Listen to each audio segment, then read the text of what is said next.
Good evening and welcome into Tarbell Pavilion. We join you on somewhat of a sobering note here as for the second time in as many nights, the rim has been dislodged. The rim is no longer in place. It was number 44, Kyle Doran, going up for a slam in pregames. And, well, last night it was the other rim, and tonight it is this one. Perhaps those cylinders were on their last legs as both have gone down in the span of 24 hours. So the gentlemen are out there working on a solution. You saw the ladder going back outside into the concourse. They're going to make sure they have the tool and fix the rim. Unfortunately, we kind of know the drill on this one here at Tarbell Pavilion.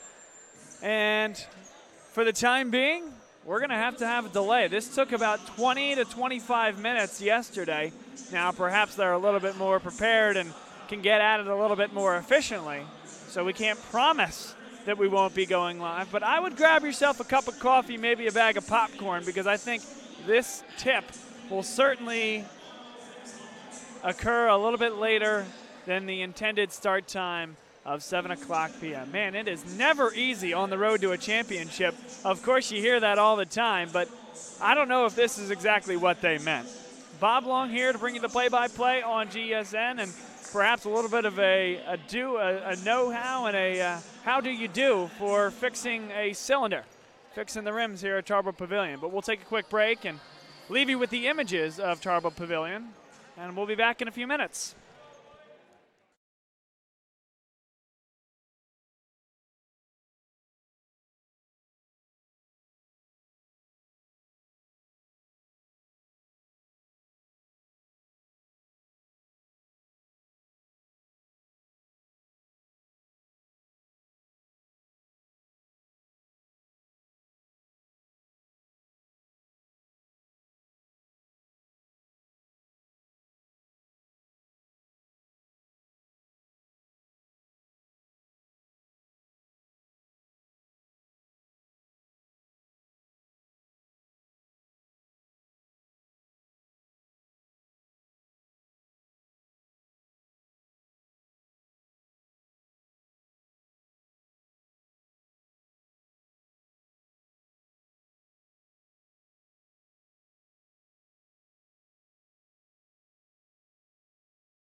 Good evening once again to those of you joining us on GSN or through Centennial Conference Television.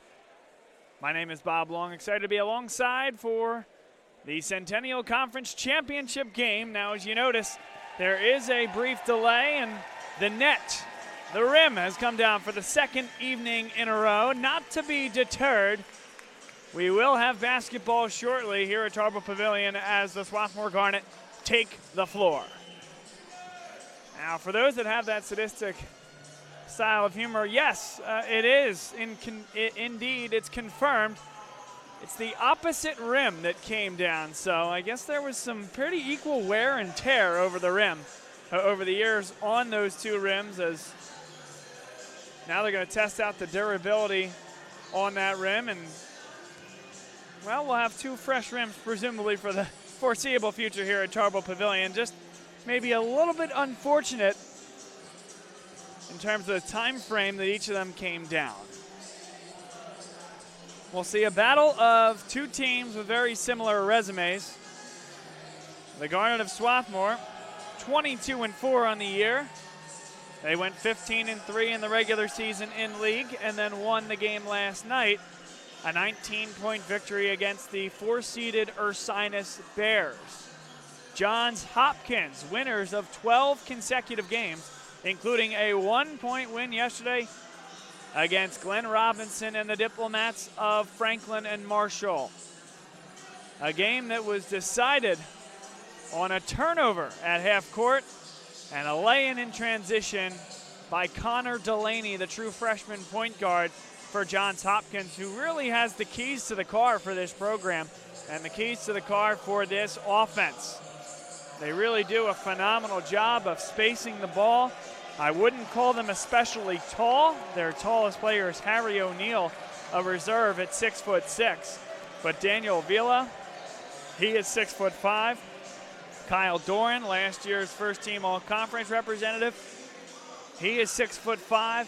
And so they can bring length with 6'5" or taller with 3 or 4 guys at any given time on the offensive side, and 3 of the 5 guys on the floor. So it makes Hopkins a matchup issue for many of the teams they've played, and of course the skill level of some of those guys is another big reason why they've been so successful. Connor Delaney, a big-time player for Johns Hopkins, averages 10.9 points per game, but it's Michael Gardner, a 6'2" guard out of Riverdale Country School in New York, that has led the way this year for the Blue Jays. 14.5 points per game for him, and he paced them with 8 yesterday. Delaney with 8, and Gardner paced the team with 13 in 37 minutes of play. Well, the ladder has come down. The rim is freshened. Now Vila. I think that's some pretty good evidence that this rim is good to go. Vila hangs on it for a period of time, and we should be ready to go. So the clock starts 8 minutes from the time the rim was adjusted until we get the starting lineups in the national anthem. So we tick now down to 7 minutes and 30 seconds until we get things going in the Centennial Conference Championship, and we'll be right back here on GSN and simulcast on Centennial Conference TV.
A lovely good evening to everybody out there, and thanks for joining us here on GSN and Centennial Conference Television for the Centennial Conference Championship game. It all comes down to this.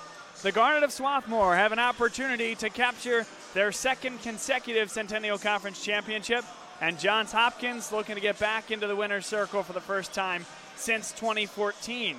Bob Long, Brandon Hodnett here alongside, and Brandon, Johns Hopkins, we mentioned last winning in 2014. They were in the championship game in 2015 and lost that game to Dickinson. Now they arrive here 3 years later, and this is a huge opportunity for this Hopkins program that's as hot as anyone right now, winning 12 in a row. How about this? They're doing it all with a first-year coach, Josh Leffler.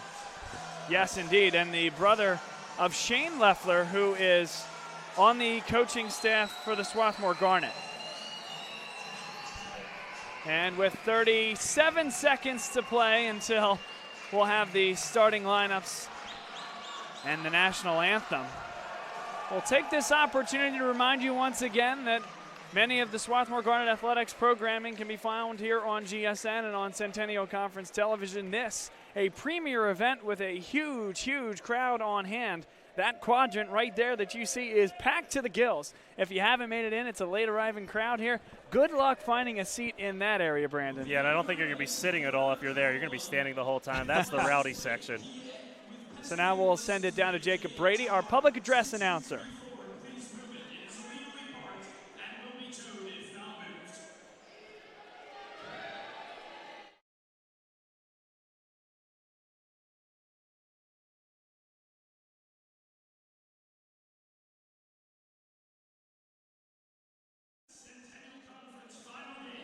Between the Johns Hopkins University Blue Jays and New York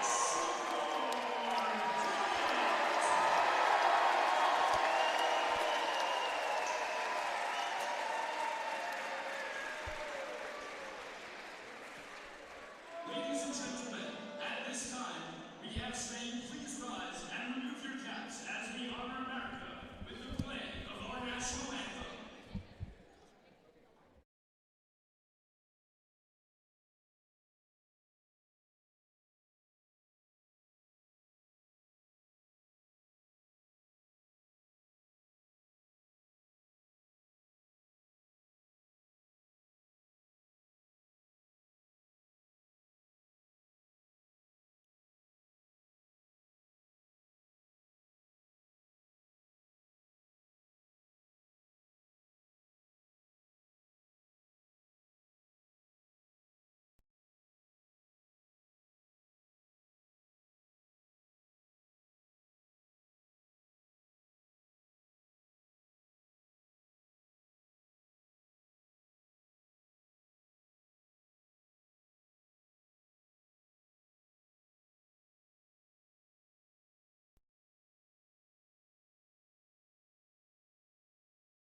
And now time for the starting lineups, courtesy of Jacob Brady, the public address announcer.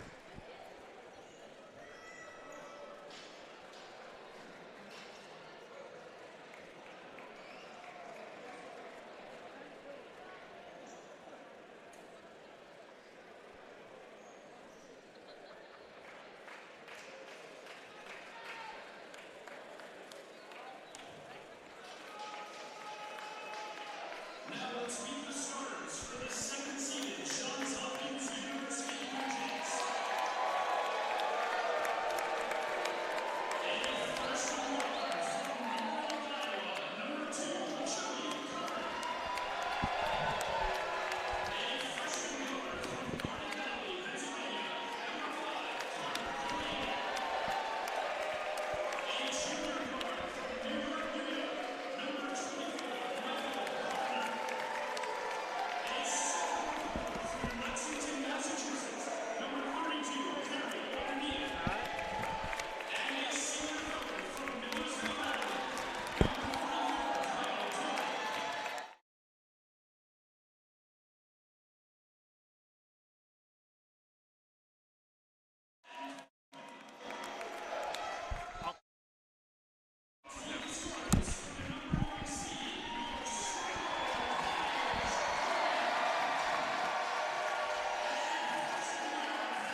And we're ready for hoops here at Tarbell Pavilion. The Garnet of Swarthmore, 22-4, 15-3 in conference play in the regular season, and winners against Ursinus last night. Johns Hopkins, 22-4, 15-3 in the regular season, and a win last night in this building against Franklin and Marshall. Johns Hopkins flipped the switch in the second half against Franklin and Marshall as they shot 26% in the first half. In the second half, they were up to 56% from the field. Turned things around, went from 15 points scored in the first 20 minutes to 35 in the second. And Josh Leffler, that's the offense that he wants to see out of the gate here tonight. The Garnet of Swarthmore, led by Cam Wiley yesterday, he scored 23 points and looks to be a factor again. Bob Long here, Brandon Hodnett, and we're underway in the championship game. Bob, it's good to be back in the booth with you. Are our microphones working? Are we good? Yes, sir. All right. And it's phenomenal to be with you as well, my friend. What a great evening of basketball we have ahead of us. Zach Odell drives to the cup. Nice finish off the glass. A view from high above here at Tarbell Pavilion.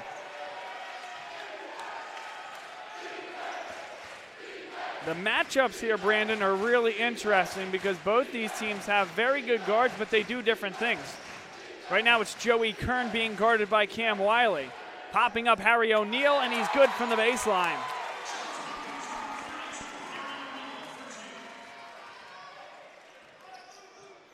Now on the other side, it's Connor Delaney picking up Cam Wiley. Like I said, that mix between the guards, offensively and defensively, will be very interesting from a matchup perspective. Walsh is inside, guarded by O'Neal. Ingram pops open and hits the three. Brandon, he's a freshman that's been given a lot of responsibility, been starting really the latter two-thirds of this year, and has rewarded Landry Kosmowski for the confidence. He's really done a good job stepping into that role, brings a lot of energy there, and can hit that outside shot. Does a great job of spreading the floor, and here's a steal. Zach Odell gets all the way to the cup again, and it rattles home. Couple times around the cylinder.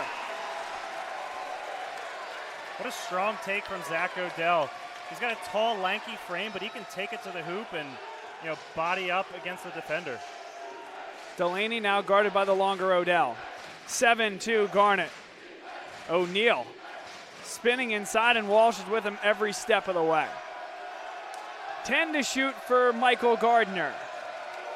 Gardner, tough shot, yes. How about that? Michael Gardner here to play the junior.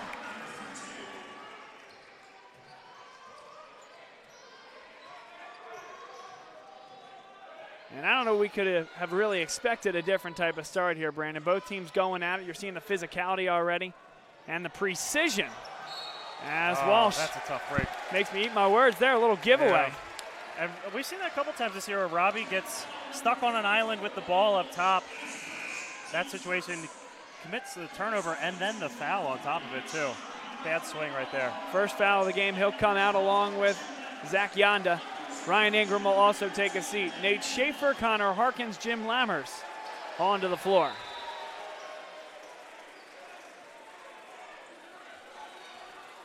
Swarthmore likes to sub a lot if you haven't watched them play this year.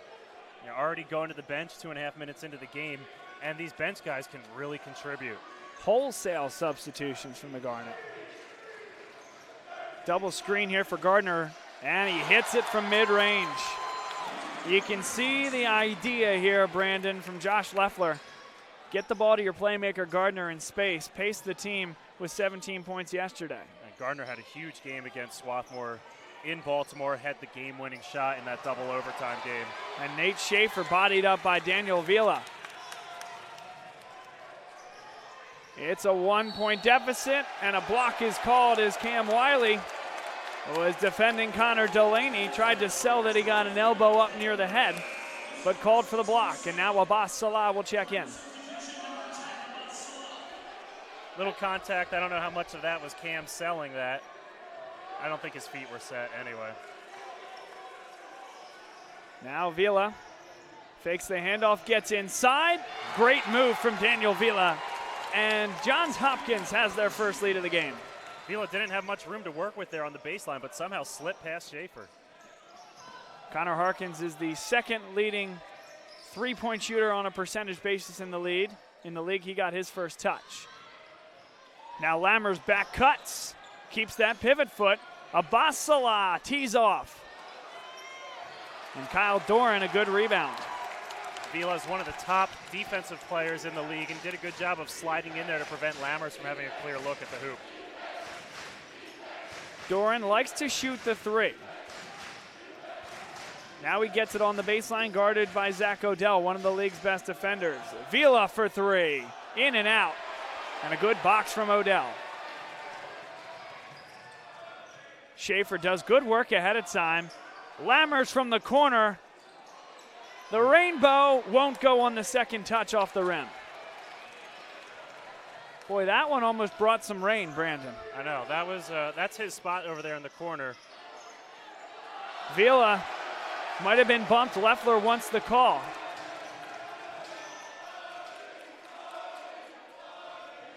(8-7) Johns Hopkins, 15:32 to play. And another giveaway. Delaney, full head of speed. He can't finish. So perhaps a bit sloppy on both sides. Vila, I think Brandon would want to have that one back 2 possessions ago, and Delaney certainly would want to finish that off. Yeah, might have rushed that shot a little bit with Schaefer closing in, the powerful shot blocker. Salah gets it back. Nobody penetrating here for the Garnet, just passing it around the perimeter. Salah gonna have to launch, and it's blocked, and that'll be a shot clock violation. So Cam Wiley back into the game along with Zach Yonda, and that puts a considerable amount of scoring back on the floor. Yeah, Cam Wiley with those 23 points last night. He can score at will. Last night, just every floater it seemed like he took was falling. Had a great game. Noah Rawlby into the game, the junior guard from Boca Raton, Florida. Here's Gardner. He already has 4 on 2 of 2 shooting. Make it 6 on 3 of 3. A 3-point lead for Johns Hopkins, and they're on an 8-0 spurt.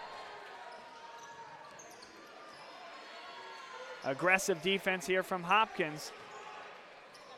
Playing man-to-man defense. They're not switching at the moment, but they have the ability to because they have so many guys between about 6'2 and 6'5. Wiley for 3. Short, but Yonda's underneath and draws the foul. Yonda was fouled by his fellow Conestoga High School. I believe, yeah, that's where Daniel Vila and Zach Yonda both went to Conestoga High. Vila a year younger than Yonda, the senior. Meets you underneath the basket in the paint.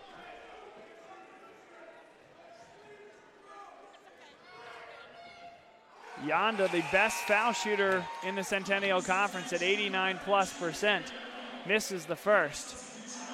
That one, Brandon, for Vila, as he takes a seat, was kind of unfortunate. He was in pretty good box-out position, but unfortunately, that 3 didn't draw iron.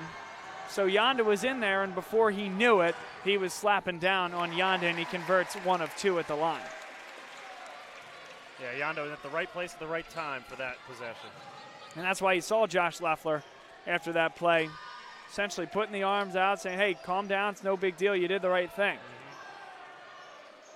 They work it around the top of the key. Gardner thought about the 3. He's perfect from the field so far. Doran inside, off the glass. How strong is that from the senior? Pretty tough take. Going up against Robbie Walsh there in the paint. 4-point lead for the Blue Jays. Ooh, a lot of Flirting. contact there at the elbow. Flirting with a moving screen there was Walsh. I don't know if he was actually moving or if he just got dislodged there from that spot. Yeah, Doran, a very contact. physical player. Now Ingram pulls up at the foul line. Great motion off the ball from the freshman. That's so smooth. Really just wonderful recognition of space and court awareness. It's part of the reason, and that great shot doesn't hurt either. One of the big reasons he's been a part of this rotation all year long. Now Jesse Flannery keeps that pivot foot and goes right up with it. Too strong that time from the senior. Garnered an opportunity to tie or take the lead with 12:50 to play here in the first half. Hopkins stays man-to-man. Lammers is very patient. He's got to get rid of it. That was coming close to a 5-second call. Lots of screens inside to try to set something up. Walsh is just going to go to work. Off the glass, Robbie Walsh. Josh Leffler and crew wants an offensive foul. Brandon, I think Harry O'Neal went down a little easy. Yeah, I mean, Walsh had a lot of momentum on that spin. No call there. Flannery, a good catch inside. Flips it to O'Neal from the foul line, yes. Sweet stroke from the lefty.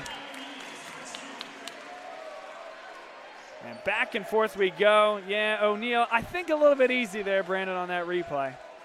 And I mean, I think players are taught to anticipate the contact, and you really got to make it look like it's a charge. And it's those discerning referees that can pick that out. Not to say it was far away from a charge, but I think that was the right call. Wiley, the floater, uses the glass and no. Now Rawlby out in transition. It's a 2-on-1. Flannery off the glass. Too strong from Flannery. Man, I'd love to see the shot chart right now. Hopkins missing a lot of shots right under the basket.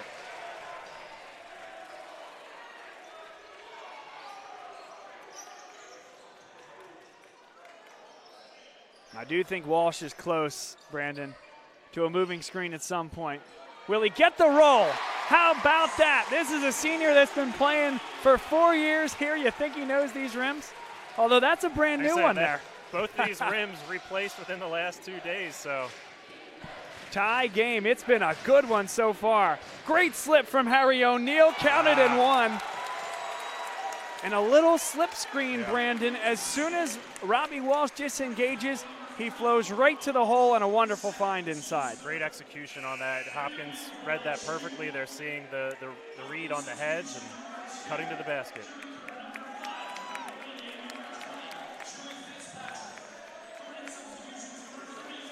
Well, the Garnet just a shade over 40% yesterday for the entire game. Johns Hopkins shot 26% in the first half yesterday.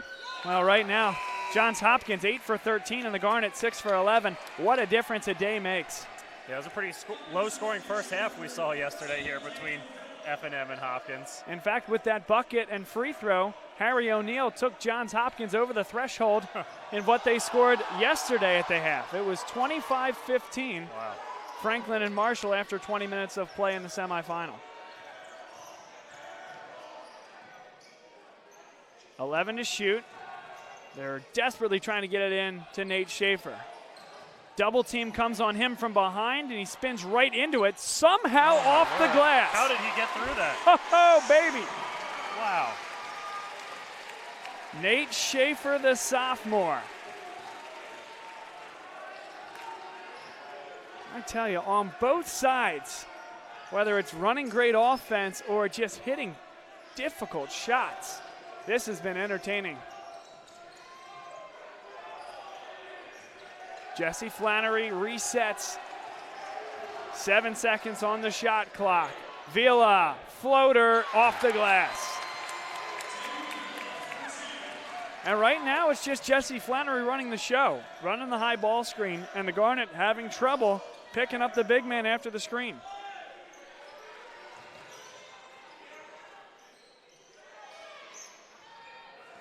Flannery closes out quickly on Connor Harkins. They got the scouting report there.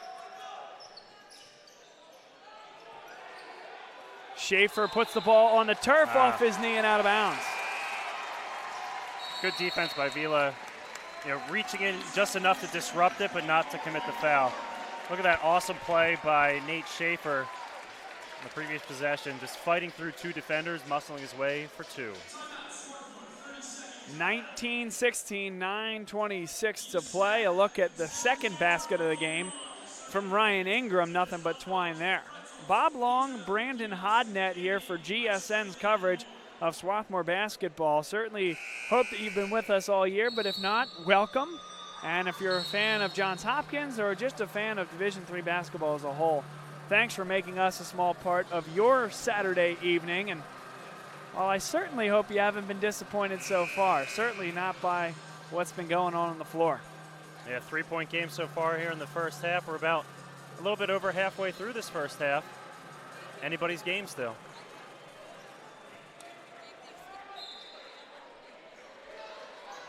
It will be Johns Hopkins with it. A little bit of backcourt pressure from Ryan Ingram as Connor Delaney will walk it across the timeline. Joey Fitzpatrick just checked into the game for the first time. He catches it now on the right wing. Joey Kern. And now with 10, it's the point guard Connor Delaney from local Episcopal Academy. Tough shot in the lane, in and out.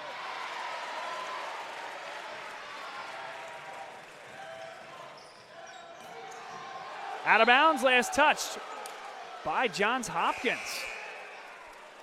I thought this was last touched by Cam Wiley, and after the replay, I think that was the case. Wow.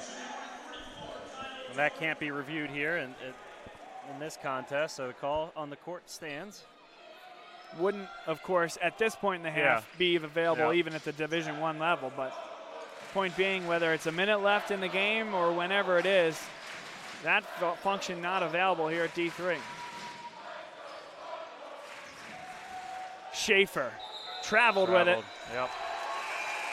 He's a little bit frustrated, I think, early on. Even that wild shot off the glass, certainly not a high percentage look, and he just hasn't gotten the looks he's wanted yet, Brandon. And Vila's a tough player to get by himself, and then Hopkins is sliding down a guard or another defender, collapsing in the paint there, making it difficult for Schaefer to do what he wants to in the paint. And particularly on the last two times, happened to be the two times he turned it over, but his eyes were down on the play as opposed to looking up and seeing that defender collapse and finding an open three-point shooter.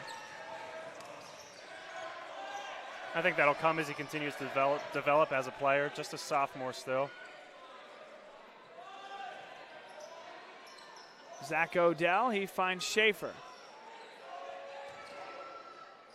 Now he looks up for Wiley, finds him, and Wiley is good to tie it up at 19. That's exactly what we're talking about. The defender on Wiley just slid in just enough. Schaefer was able to find Wiley with enough space to get that three-pointer off in the corner. Oh, and that's where you see maturity from a young player, right? You make a mistake, maybe even two, and then immediately your coach has the confidence to go back to you and you fix the mistake right away and create an open look. Here's 9 seconds on the shot clock. Delaney comes off the screen. Delaney will fade away. Rebound by Doran. Delaney in rhythm. And an offensive foul. This will go against Daniel Vila. Another look at Cam Wiley from the corner. And the Garnet now tied, Brandon, an opportunity to take the lead. And Daniel Vila, with his second personal foul, will come to the bench. If I remember correctly, Vila fouled out of the contest here back in January, I believe. I think you're right about that. So he's got to be careful. He's got 2 fouls already. He has both of Hopkins' fouls so far.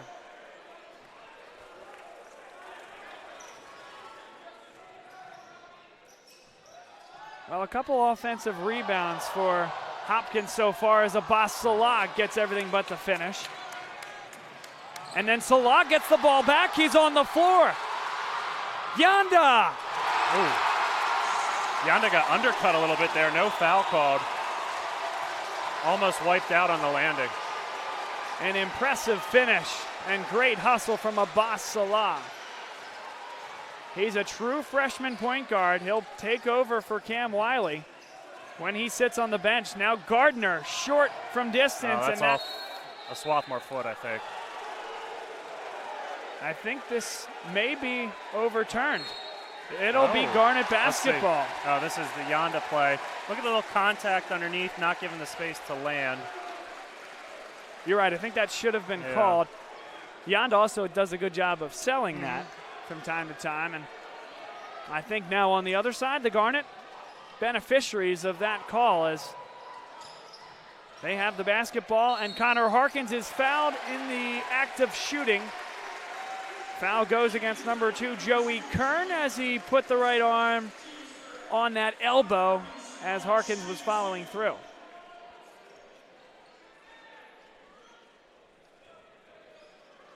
Get a look at this angle from the Sky Cam, our newly installed camera above the basket. Pretty cool way to view the game. In and out for Connor Harkins. Yeah, Brandon, I understand you were an instrumental part in putting that up. I was. What, would you throw a catwalk up there, start doing some trapeze artist stuff up there while you were installing that camera? Yeah, just used a cherry picker lift and just was moving back and forth, and it's a pretty cool system up there. And the second one goes for Connor Harkins, 22-19.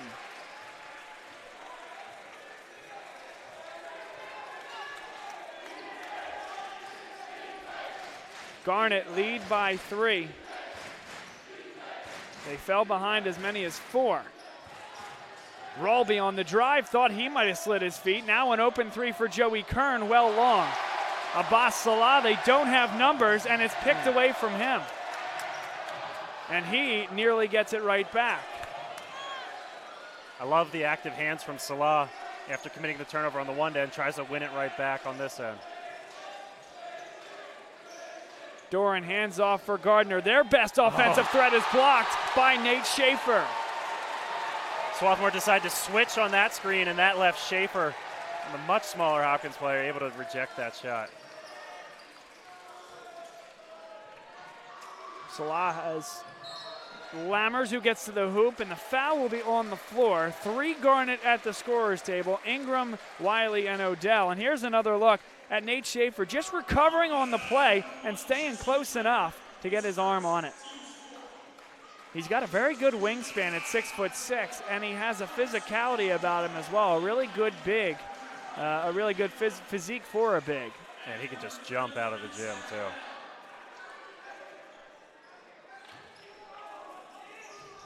Still a 3-point lead for the Garnet. Wiley struggling to get it in. Now Ingram thought about the 3. Hopkins continues to stay man-to-man here. It's an aggressive man-to-man defense that nearly draws a turnover. Now with 5 seconds left, Wiley pulls up and fires. It's good. Got it. That's a long 2 as his foot, the right foot, came in front of the line as he tried to draw that contact, but an amazing look from Cam Wiley. Very friendly bounce on that rim. 2 newly installed rims here at Swarthmore College. The story yesterday had to replace that rim that bucket just went in last night, and that rim tonight that Gardner just hit the front rim on was replaced shortly before this affair. How about that? Of all the times that people have dunked on those rims, they both break within a day of each other. Wiley a bit long from the foul line. I guess there's been an equal amount of wear and tear on both of them, though. Yeah. Delaney, good look for Harry O'Neal, and O'Neal should have gone right up with it as soon as he caught it. Instead goes to a lefty sky hook. And Delaney called for a reach-in foul on Cam Wiley. 5th team foul against Hopkins. Another look, and that's the tail end of that wild shot from Wiley.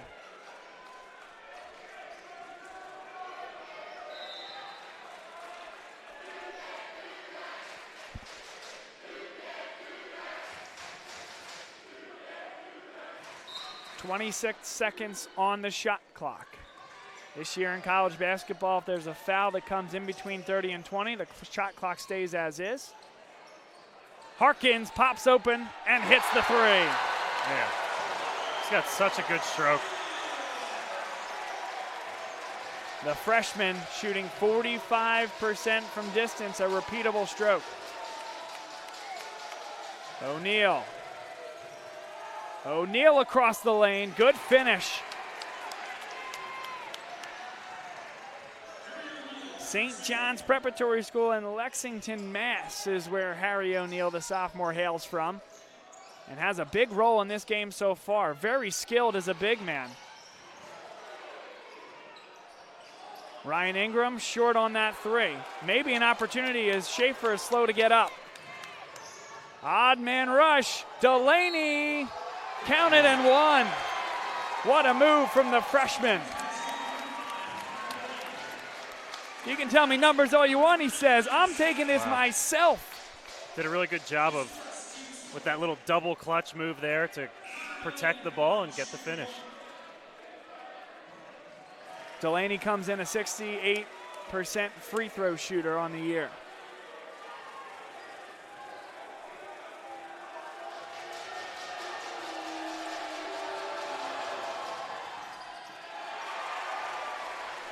It's a 4-point lead for the home Garnet.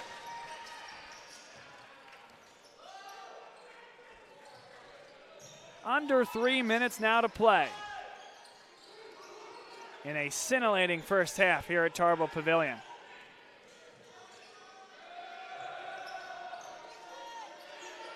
Wiley with 6. Good spin move. Odell doesn't draw any iron. And it's Hopkins basketball. Boy, I thought Wiley had an opportunity there shortly before that replay started to just continue to go to the baseline and maybe hang and hit a floater off the glass. Instead, he turned back to the middle of the court, and it ended up being Zach Odell launching one from nearly NBA distance with time running down on the shot clock. Yeah, Odell can hit the three this year. He's kind of developed that this season, but that was a little bit out of his range, I think. Hopkins, a big opportunity here in the last 2:30.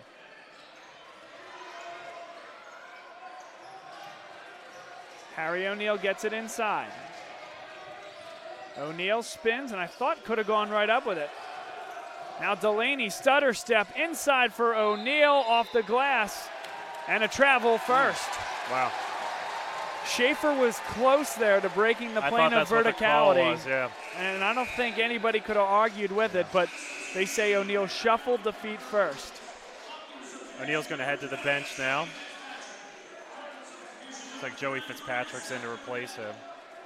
A little smaller lineup out there now for the Blue Jays. And that really was a nifty pass there from Connor Delaney. The right look. He's the second leading assist getter in the Centennial Conference, behind only Brian Rafferty, who we saw last night as Ursinus took on the Garnet. What do you think about this lineup out there? Swarthmore running out a small lineup as well. Zach Odell, the biggest guy on the court. Well, if it gets looks like that, I think they'll take it. There you go. Ryan Ingram, good from three again. Delaney leaves off for Doran, and the freshman comes up with it. Now Wiley to the hole. 9-point lead for the Garnet. Timeout, Josh Leffler. And this crowd is going nuts. They are loving it. We'll get another look at that Ingram three. Cash. The Garnet now shooting 59% from the floor. These folks don't care about numbers. They just see it's a 9-point lead, and they're loving every minute of it. Timeout on the floor. We'll take a break and come right back here on GSN. Across divisions, sports, championships, and schools for nearly 500,000 student athletes. College sports create lifelong opportunity, and that starts with education. We've raised the academic bar, so more are earning degrees, creating healthier campuses by working with the nation's brightest minds, and making sure more have the chance to succeed and are supported on their journey.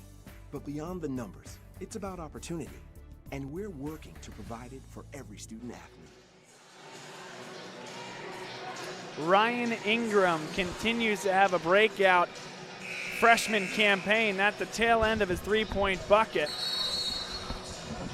He has 8 points on the evening, and then the other freshman, Connor Harkins, getting into the mix. A great pickpocket, and Cam Wiley just beats everybody down the floor. Ingram now 2 for 3 from distance. Cam Wiley, he has 7 points, and Yonda with 5. Those three pacing the Garnet offense thus far. I mentioned a big 2 minutes, 30 seconds. Brandon, since I've said that, a 5-0 spurt for the Garnet.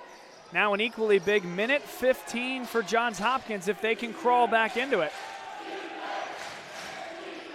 Michael Gardner, very skilled. Now inside Doran, and Wiley backed off. Only 2 seconds left on the shot clock there. They got a really good look. Now the Garnet, do they wait about 15 seconds here and go 2 for 1? Prevent the opportunity for Hopkins to do the same. Wiley comes off the screen and all the way to the glass. Beautiful. And they did go 2 for 1. So they will get the last shot of the half, hopefully. It would appear a 10-second differential between game and shot clock. And a timeout is called. 30 seconds left in the first half, and Cam Wiley starting to take over again. He had 23 points last night and has 9 already on 4 of 7 shooting. Already seeing him taking a bigger role in this game. And Brandon, as we look at Wiley getting to the hole and finishing left and right-handed here tonight, we talked a little bit about it. Super Bowl Sunday weekend, he only had 5 points, sat out the last about 10 minutes of what was a close game all the way to the last horn against McDaniel. And we thought, what's going on? Where's Cam Wiley? Well, all those doubts were allayed in a big way when he went out and scored 29 points against Ursinus on the road, a game that was absolutely essential for keeping their streak going in terms of earning a number 1 seed, which they then did. And Wiley has been back ever since. Absolutely. He knows how to pour it on. He's so good at getting to the cup, and a lot of defenders just really haven't figured out how to stop him.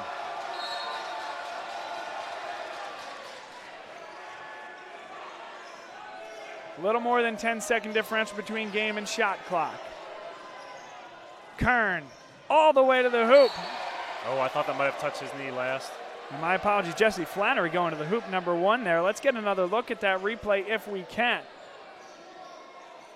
Yeah, it might have grazed the shorts, but referee had a good look at it on the baseline. And it'll be Hopkins basketball, 9 to shoot. Gardner for 3. Rebound for Connor Harkins.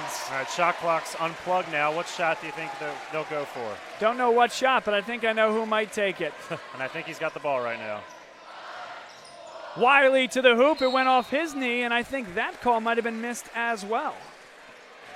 Let's see if we got a look at that. 3 seconds left. Hard to tell from that angle. It went off somebody's knee. It might have been off the defender's knee, but nonetheless, the Garnet will get the opportunity with 3 seconds exactly left on the clock. So it's Ingram on the inbound. Swarthmore putting 4 around the lane there in a box. Wiley off the screen. Tough shot. No good. And the Garnet have a 9-point lead at the half. They close the first half on a 7-2 run in the final 2 minutes and 30 seconds. And the home team getting love on their way off the floor.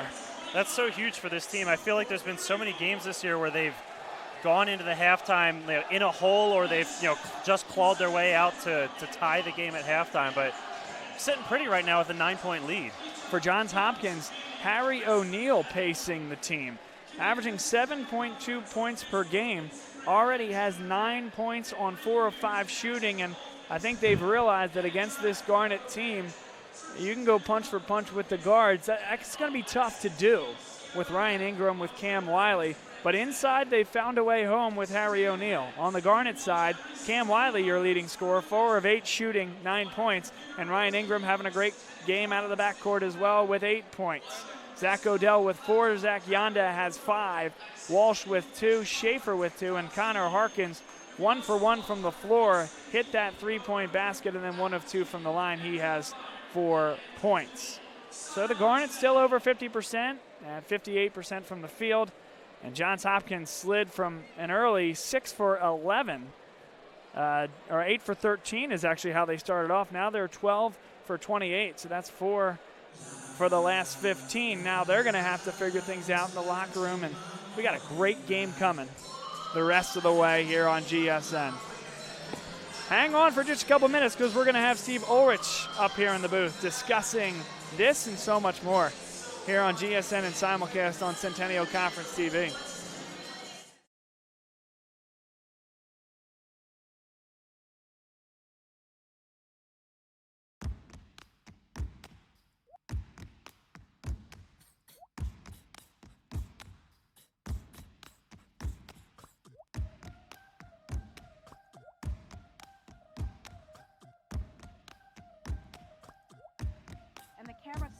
So this is what you meant when you said that you were spent.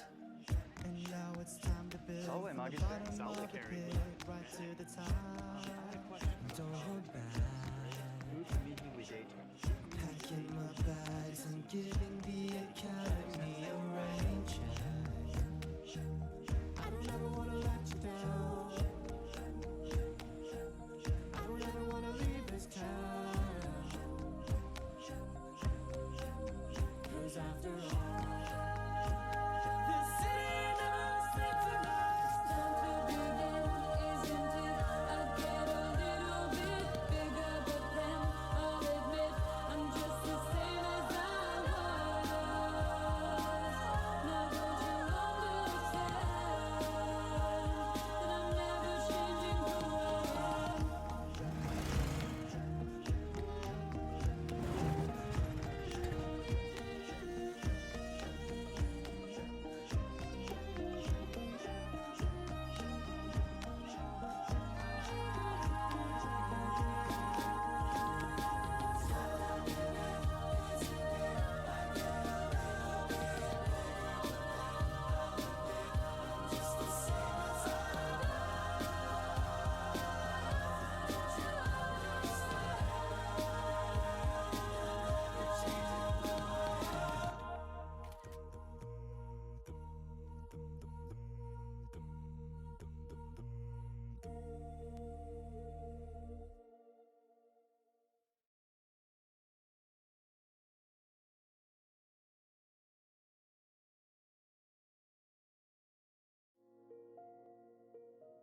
It's on us. All of us. And it's time to act now. We are calling you, all of you. All Centennial Conference student athletes to join our cause. The It's On Us pledge is a personal commitment to keep men and women safe from sexual assault. It's a promise to not be a bystander to the problem, but to be a part of the solution. As a Centennial Conference student athlete, I am proud to take the pledge. I pledge to create an environment where men and women feel safe. To hold friends accountable if what they're doing is wrong. To never blame the victim. 1/5 of women and 1/16 of men are sexually assaulted in college. It's on us. It's on us. To stop sexual assault. To be more than a bystander. To intervene if a friend is doing something that could lead to sexual assault. It's on us. It's on us. It's on us. To help others. To stand up, to step in, and to take responsibility. It's on us. It's on us. To take reports of sexual assault seriously. To change the way we talk about women. To be part of the solution, not part of the problem. To look out for others. Anyone can be the victim and everyone can be the solution. It's on us as Centennial Conference student athletes. To take a stand and make a difference. We're the Centennial Conference and it's on us, all of us, to stop sexual assault. We took the pledge and you can too. At itsonus.org.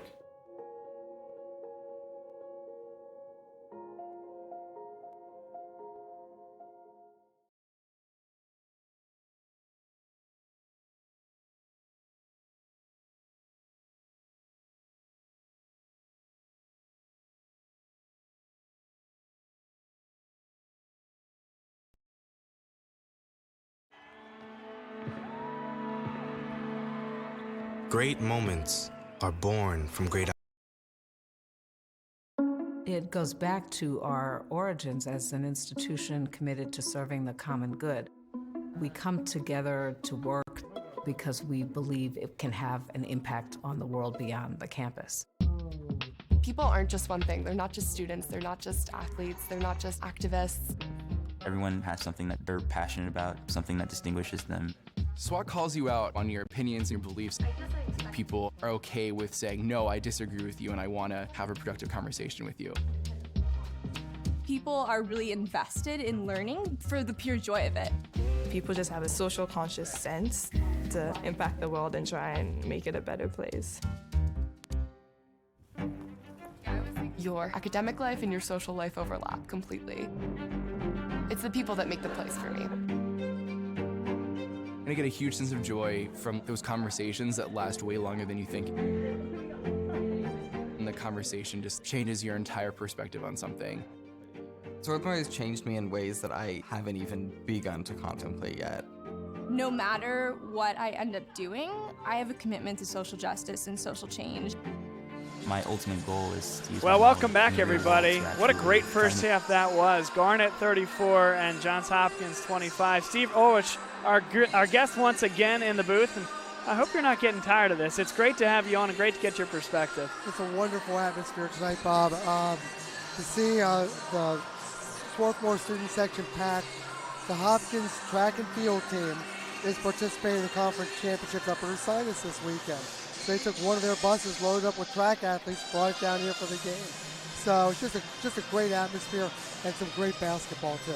You have two teams here with NCAA expectations. I don't think anybody watching this game right now watches any of these two teams and says, I'm not sure. I think you have two locked-in NCAA tournament teams. It's just, okay, how high can they get in the regional rankings, and can one of them host? Great point. I think you're absolutely right. I think these two teams are locked in. Earlier today, York, who's ranked number 1 in the Mid-Atlantic region, defeated Christopher Newport, who's ranked number 2. So right then, you can automatically think York is going to host a regional. Number 3, Albright, lost in the MAC Commonwealth Finals at Lebanon Valley. So it is very likely that the winner of this game could host next weekend. Certainly we're crossing our fingers in the conference office. And then we begin to wonder what this means for the fate of Franklin and Marshall, who sits in the 6th hole. Franklin and Marshall has 20 wins. Albright has 20 wins. Albright beat Franklin and Marshall in Reading back in December, but the question remains what the committee will do with that information. Franklin and Marshall lost to a very good Johns Hopkins team with 22 wins last night. Albright lost at home to Lebanon Valley, a 17-win team. So if you're out there listening to me, committee, yes, I'm lobbying for Franklin and Marshall. The Centennial deserves 3. Couldn't agree more. And listen, why not? Why not the platform here to make that statement? And I think the product on the floor reflects exactly what you're saying. So for some of the people here that may not realize everything that went into a weekend like this, and I don't think when you showed up here you anticipated fixing one rim on Friday night and another rim on Saturday night, but maybe that aside, what goes into a weekend from a conference office perspective and from a commissioner perspective? One of the first things we do every Monday of championship week is we have pre-championship conference calls with all the participating teams. We did that for men's and women's basketball. We did it for swimming. We did it for track and field. It gives the coaches the opportunity to talk to the hosts, ask any questions they have before they arrive on campus, so we can take care of a lot of the problems in advance. That's a big thing. We want to make sure that trophy is on hand, T-shirts are on hand, championship banners are on hand, proper signage is up. I think that Centennial Conference logo off to the left there underneath one of the baskets, I think it looks terrific. But those are the things we're charged with doing. We want to put the conference's best foot forward on a weekend like this and make sure that from a participant standpoint, they feel as if that they came to a championship event. We're in a championship atmosphere and really feel good, win or lose afterwards. The Centennial Conference, and again, this is Commissioner Steve Ulrich here with us. You've done a phenomenal job in not only advancing the athletics and the academics and things that are going on with these institutions, but from a technology perspective, launching a conference app and having the ability to watch these games on a night-to-night basis. What has that done for the psyche of the conference, but also the standing of the conference nationally? Obviously, I'm going to speak from a biased standpoint, but I think it has risen the Centennial Conference to the level of some mid-major Division I, to be quite honest with you. The investment in our schools, and I want to make sure that our athletic communications directors understand this is all due to their hard work. The investments in the athletic communications folks, the athletic directors, to get HD cameras, to have multiple cameras, to teach students who aren't attending our schools for communications, to bring in quality announcers like you. I look at Connor Flegel at Washington College, Phil Soto Ortiz at Franklin and Marshall. These people, you folks are really, really good. And it makes the broadcast everything that I think a fan could want when you're sitting in their living room, taking it all in. If you can't be here at Tarbell tonight, you want to be able to watch on your mobile, your tablet, your laptop, your desktop, or, like I'm prone to, my big screen TV. And it's a wonderful thing that our schools will be able to have. And I hope that everyone at home truly appreciates the hard work that goes into it. Not only from your standpoint, our camera workers, our production staff, everybody makes this the quality broadcast that we hope you enjoy in the Centennial Conference Digital Network. Well, thank you for all your work, and I know I said it yesterday, but we certainly appreciate letting us be a small part of the family here. It's just truly a phenomenal experience, and you do a great job. Bob, thank you very much for everything. Absolutely. Enjoy the second half. Hopefully you can get down there. It's packed to the gills here. It absolutely is. It's going to be difficult, but I'll make an excuse. You're going to power through. Yeah. Steve Ulrich, thanks again, my friend. A better place. The conference commissioner, Steve Ulrich, on the program with us, and we'll be right back in just a minute for the beginning of the second half. The liberal arts is a profoundly optimistic way to view the world. And I think it sets you up for a lifetime of engaging with the world and with other people.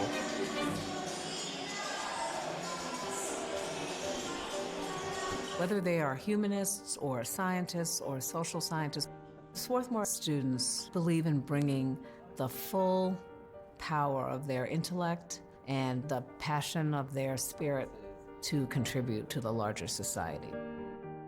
This is the time to celebrate the value of a Swarthmore education and the value of a liberal arts education to democratic society.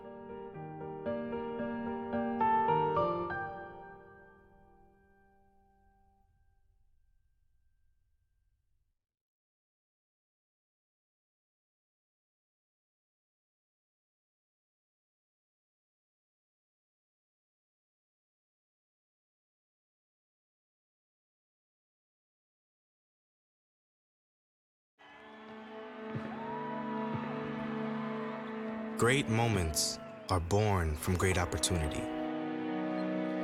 That's what you have here tonight. That's what you've earned here tonight. This is your time. Now go out there and take it.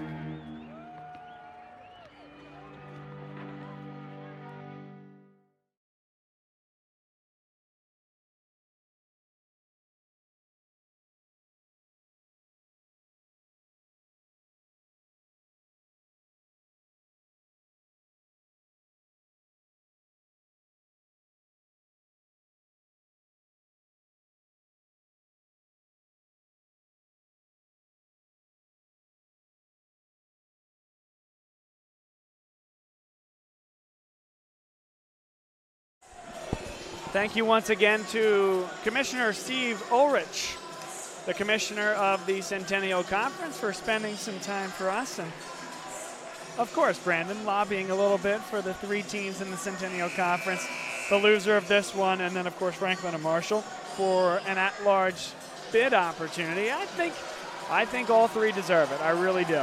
Yeah, I mean, those three teams really highly regarded nationwide by voters in the D3 Hoops poll, and that doesn't directly translate to NCAA selection for at-large positions, but at least those teams are in the minds of people across the country, and they've seen them on different lists, and so we'll see what happens and how it all shakes out. Of course, first and foremost, it's the second half, and it's the opportunity for a conference championship. And it's Connor Delaney to start with the basketball for Johns Hopkins. Bob Long, Brandon Hodnett here as the Garnets start man-to-man. A foul called against Ryan Ingram as he holds on to Kyle Doran.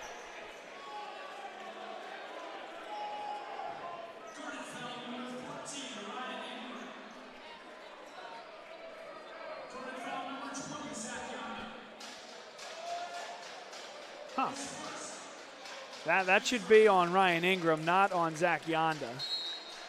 And indeed it was. So they got that figured out at the scorer's table there, Brandon. And All right, back we're to all it. set then. His first personal foul for Ingram. Doran picks up his dribble. Now Delaney has it. Blows by Zach Odell. Now Gardner gets the defender in the air, glides through the lane, and can't get it over the front rim. Looks like Odell may have gotten a piece of that one. Hard to tell. A lot of hands going up underneath there. And an offensive foul called against Swarthmore College.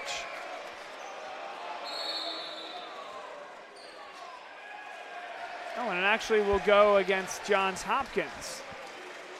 That's one where I didn't see the offensive foul, and I don't know if there was one, but if you're Josh Leffler and the Hopkins team and you're already heading back on offense, and then he's, oh, no, it was my mistake. I just pointed the wrong way. So the That's foul tough was to take. called on O'Neal underneath there. That's his first.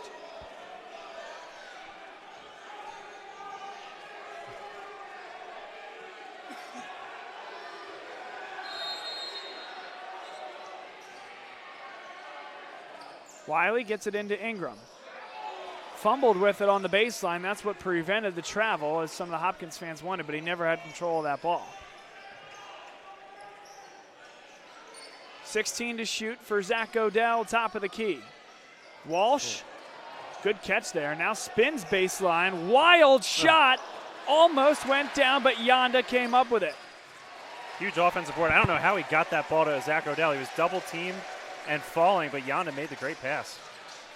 Now Wiley.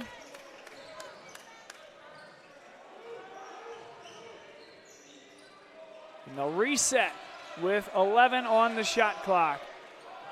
Good catch that time from Ryan Ingram, and he's fouled by Harry O'Neal sliding into the restricted area. That's his second in the span of 1 minute and 20 seconds. A pair of bigs for Hopkins, both with 2 fouls now. And not one Harry O'Neal is going to like, but as you see from that replay, just one you have to call there. Yeah, slid into the restricted area. Easy call for the officials to make. 16 to shoot for Zach Yonda, yet to really get going here tonight. 10 to shoot for Ingram.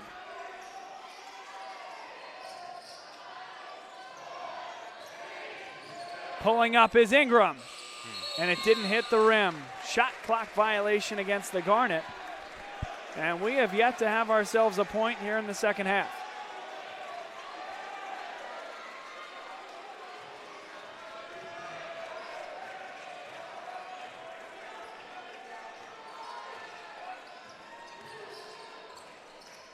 O'Neal, a good look over the top for Doran, and he had a mismatch on Ryan Ingram. 34-27. Good high-low action that time from Johns Hopkins.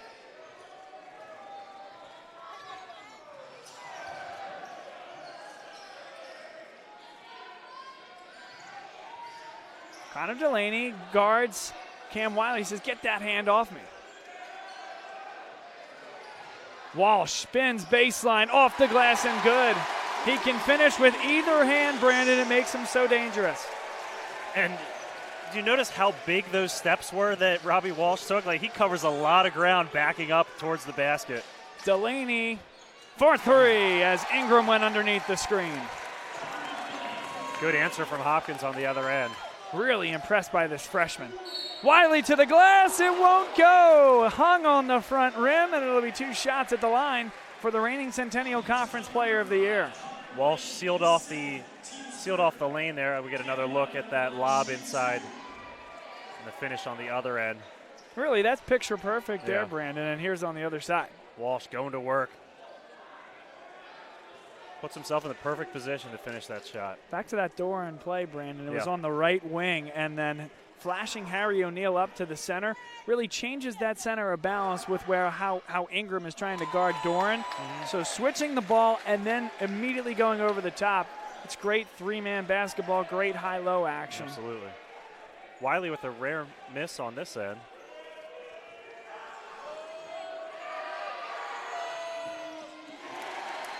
the 76% free throw shooter on the year, hits 1 of 2, and it's a 7-point lead. Delaney to the hoop, high off the glass. What a finish. He continues to impress. This freshman from right down the road at Episcopal Academy went south to play at Johns Hopkins, but no doubt he is having a homecoming of sorts tonight.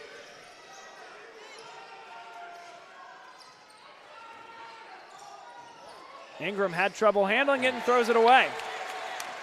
Michael Gardner, the active hands. A couple bad passes on the wing this game for the Garnet. Now look at a foul underneath. Robbie Walsh tripped him up. Another look. Switches hands, shoulders some contact. It's probably a foul. Great finish. Swarthmore's going to sub 4 now. Lammers, Harkins, Salah, and Schaefer back into the game. There's a look on that little bump. Yeah, got the right leg in the middle there, stuck out the knee, and that's an easy call. Okay, now, Brandon, Johns Hopkins, they have a chance to really cut this close within 1 possession, but Rawlby, an offensive foul, and both referees had the call on a moving screen.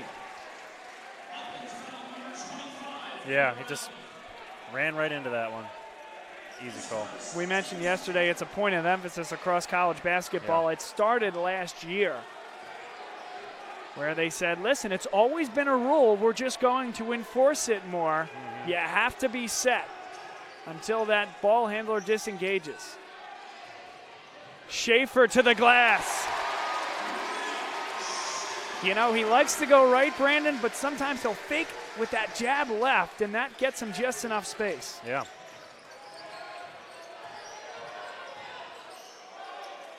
O'Neal. So will that bucket count? I think they're going to count the bucket. I think they did signal it to count. So the foul is going to be against Kyle Doran. The basket will count. Interesting, Brandon. What do you think? Let's see. Yeah, the shot's up in the air. I agree. That foul had nothing to do with the shot underneath or outside. So. Sure. But you hit the nail on the head. What came first? Did the ball leave the hands? It doesn't need to go through the rim first, of course. Right. Has to just leave the hands, and I think you're exactly right. So now that's already 5 fouls against Johns Hopkins. We're less than 5 minutes into it, just 2 seconds past 4 minutes into it.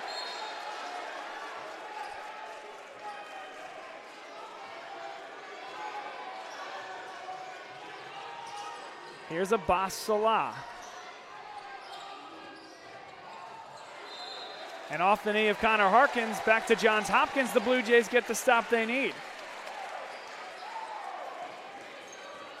This ball's going to go off the knee of Harkins. Tough to see through the referee. Had several of those plays today where defenders or the ball handler just losing it right at the hoop. Here's Kyle Doran. Loves to get to the rim. Off the dribble. Keeps that pivot foot, but great job by Nate Schaefer to stay with them. They'll reset with 10. Gardner over the top. Maybe he got a piece of it. He'll try it again. Shot clock running down. And now they get a fresh one. Yeah, the shot clock reset too early there. There was no contact with the rim on that first attempt.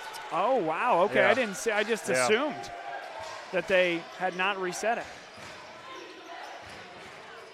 Short from Joey Kern, and now the Garnet back up the floor.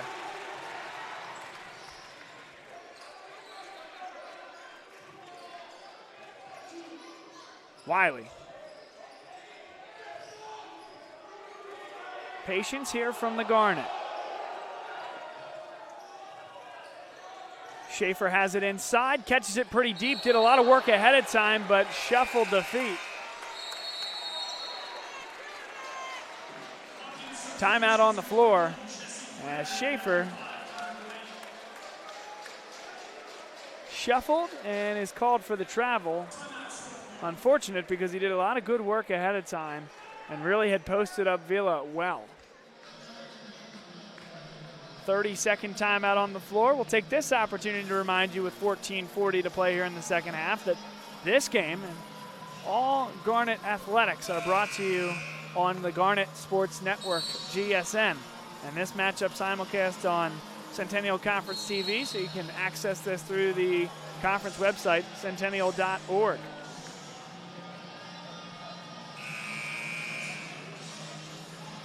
The Garnet still plugging along, 16 for 27 from the floor, 59%, 40% from 3, 4 of 10, and out rebounding Johns Hopkins by 7. So with all that said, as Johns Hopkins shooting 16 for 36, only 1 of 10 from 3, you tell Josh Leffler and the Blue Jays, hey, we're only down 5 with 14 plus to play. I think they'll take it.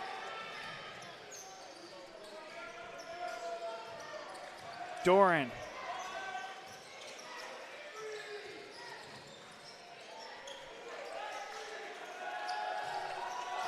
Gardner with 8 to shoot. Garnet switching underneath the screen. Just off, but it was a very good look from Gardner. Now no Wiley or Salah on the floor, Brandon. Ryan Ingram has run the point in these situations this year and done a good job. They really trust him with the ball in his hands. 15 on the shot clock. Odell's looking for options. That was a good back cut. Oh. But a good active hands by Doran. And the Garnet don't get a shot on this possession. That's already the 11th turnover by the Garnet, but Johns Hopkins cannot take advantage. 19 defensive rebounds now for Swarthmore. They're killing it on the boards. Out rebounding Hopkins 21-12. Delaney picks his pocket. Takes it in for the easy score, and now it's just a 3-point game. I believe that's turnover number 13 for the Garnet. So now Ingram back to running the point. Wiley is back at the scorer's table. Odell off the side of the backboard. Numbers here for Johns Hopkins. Schaefer back very well, but everybody collapses. A 3 is good from Jesse Flannery, and a timeout on the floor. That's a huge basket, and we're all tied up at 39-39 now. 14-5 run out of the break for Johns Hopkins. And this comes after the pickpocket by Connor Delaney. That got it to 3. And on the other end, the tail end of a 3-point basket by Jesse Flannery. That time the Garnet back very well in transition as everybody ran to the spot, ran to the lane. But the trailer was Flannery, and as the defense collapsed, he was wide open in transition.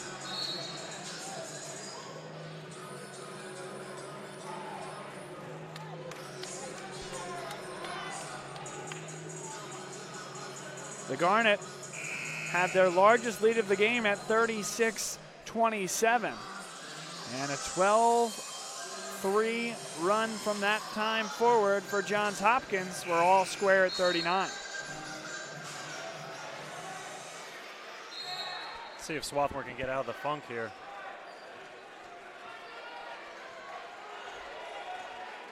And you mentioned the 13 turnovers. I think our statisticians were just really quick in updating, because I saw 11, I think 12 turnovers here for the Garnet. Anyway, he sliced it. Not ideal compared with Johns Hopkins only giving it away 4 times.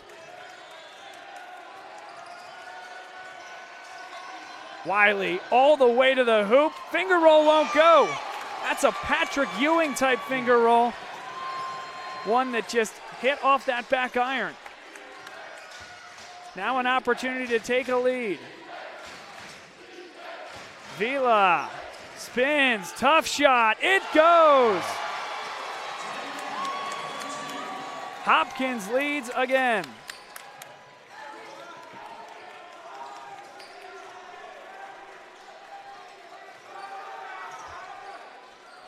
$17 on the shot clock. Walsh inside, a lot of contact, no call, and he finishes. Tie game at 41. Such a strong player in the paint. What a move. And Vila is strong too. Absolutely. You see them just going after it. You love it. You just love it. Doran thought about the 3. Wiley slipped, so Flannery all the way to the 10. Walsh, a shot blocker in the paint. He was kind of stuck. He had to worry about Vila. Wasn't able to jump and defend that shot. 11-10 to play. Odell looking for somebody. Yonda. Here's Walsh again. Spins away from the double team and taken away. A lot of contact, no call. In rhythm, and now Dorn goes to the cup. Tough shot, fading away. Was that a dream shake from Dorn? What nice. A move. Timeout called by Swarthmore. They trail by 4, and Johns Hopkins has it going on offensively. There's a little floater in the lane over Walsh. And there's your score. As Doran look at that fake. Wow. puts it in and gives Hopkins a 4-point lead. Full timeout on the floor, and we'll be right back here on GSN simulcast on Centennial Conference Television. It's not about where you were born. It's not about your gender or the color of your skin, or whether you're rich, poor, or in the middle. No matter what you play, if you have the skill and drive to succeed in school and in sports, we'll provide the opportunity.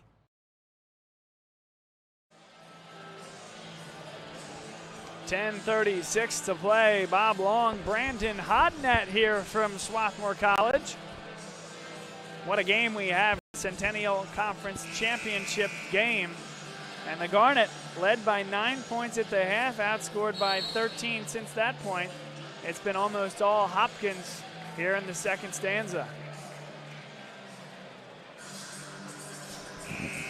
Do the Garnet have answers coming out of the timeout?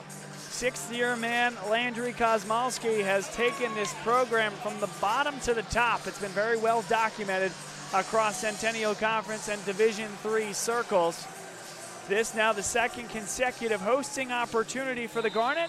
And you may remember at this point last year, at about this time of the game, the Garnet trailed by as many as 9 points against Dickinson, came all the way back and won it. Wiley to the cup. Well, hesitation for the reigning Centennial Conference Player of the Year. Yeah, to the bucket. And we were talking about last year's championship. It wasn't looking good for Swarthmore in the second half, and then Cam Wiley really exploded towards the end. Foul called against Zach Yonda. Both he and Kyle Doran going at it defensively. That's just the third team foul against the Garnet. Another look at Wiley scooping it home.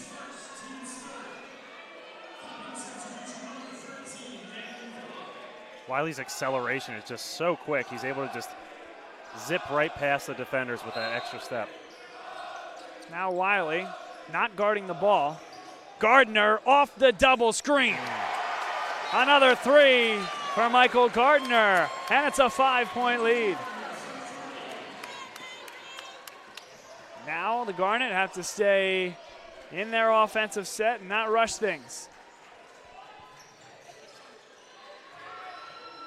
Odell goes up against Vila, scoops it. Really nice. And that time Odell was waiting for the double team to come. It just didn't, Brandon, so he took it himself. Yeah, might as well shoot it. Nice little left-handed scoop. Doran flirted with a travel, rises up, in and out. That's a tough shot to take with Zach Odell. Got that huge wingspan with the hand in his face. And if I can judge, sometimes it's tough to judge the reactions of Josh Leffler. Mm-hmm. Somewhat joking there. He wears his emotions on his sleeve. He was not thrilled with that shot selection. No. Harkins for the tie. Oh, in and out. I think we might need to look at that rim again. Delaney, short. And Wiley is fouled by Michael Gardner. That's big. That's the sixth foul on Hopkins. One more puts Swarthmore in the bonus with 9 minutes to go here. And this is Zach Odell. And like you said, like we talked about, no double team came there.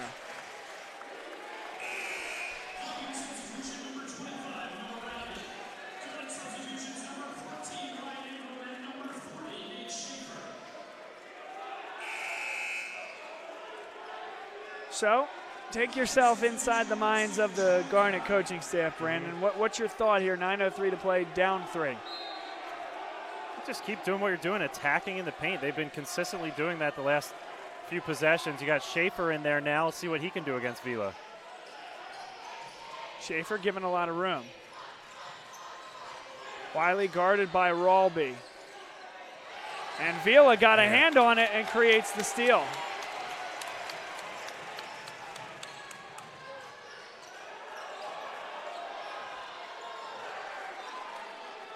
Noah Rawlby directs traffic. 17 on the shot clock. 8:30 left here in the game. There's a foul on Vila.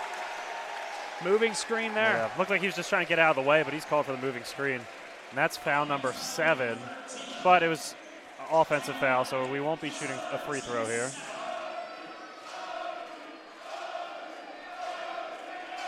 Third personal on Vila, and the Garnet into the bonus. Opportunity down 3 for the tie. I'd say keep going at Vila, get that 4th foul on him. Nate Schaefer, halfway down and out.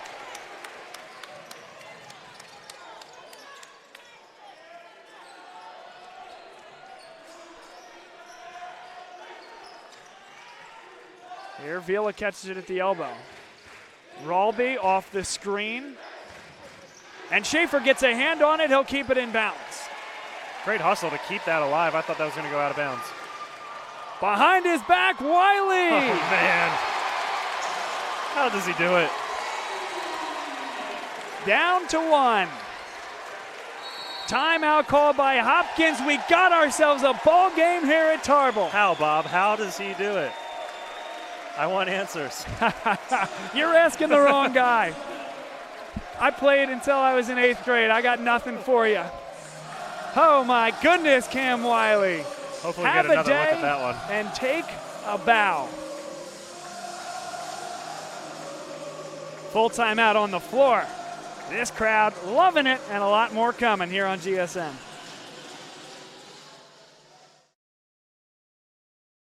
If I lose, I'll respond with respect. If I win, I'll back it up with humility. If I fail, I'll rise up with honor. It's tough for us to put it all on the line.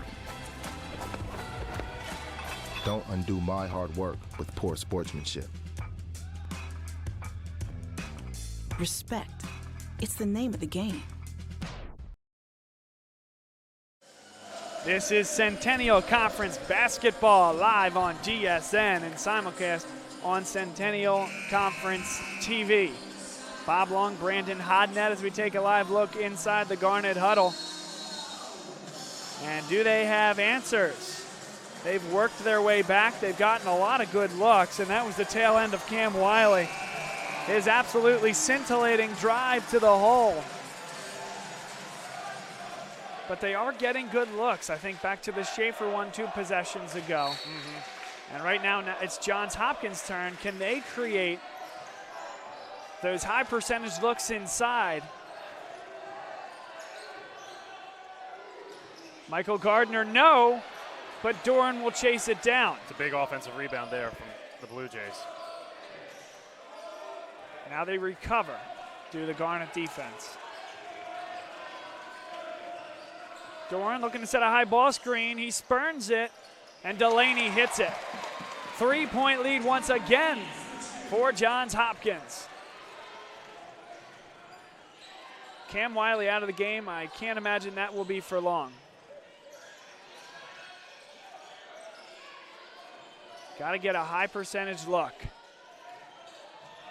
Ooh, good catch by Ryan Ingram. 13 to shoot. Haven't really gotten a good look at it yet. Odell. Abbas Salah with 5. Abbas Salah, tough shot, and it won't go. Not necessarily the look that Garnet wanted, though, Brandon. No, definitely a tough shot running through traffic there. And now Wiley and Connor Harkins back to the scorer's table. This, you feel like it's a big offensive possession for Johns Hopkins. 11 to shoot. Chance to make it a 2-possession game here. 4 to shoot. Delaney all the way through. Oh, my word. He continues to get to the glass, and this freshman is having a great evening. He just carved right through the lane. No rim protector back there. Ingram, the last line of defense. Connor Delaney now with 13 points, and a timeout is called. Full timeout on the floor, 5:52 to play, and Johns Hopkins has a 5-point edge. We'll be right back here on GSN. On and off the court, we're focused on creating lifelong opportunity, and that starts with education. More college athletes are earning degrees than ever before, but we've still got work to do. That's why we're raising the bar for incoming freshmen, so they're prepared when they get to campus. And why teams can't play in championships unless they make the grade. Education matters, and putting academics first creates a pathway to a lifetime of opportunity.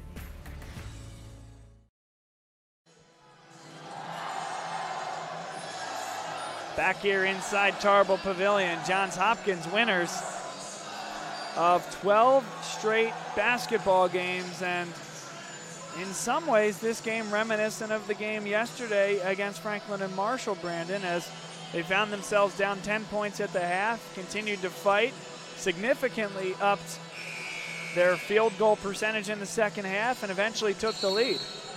Yeah, Hopkins showing themselves to be a good second half team this tournament.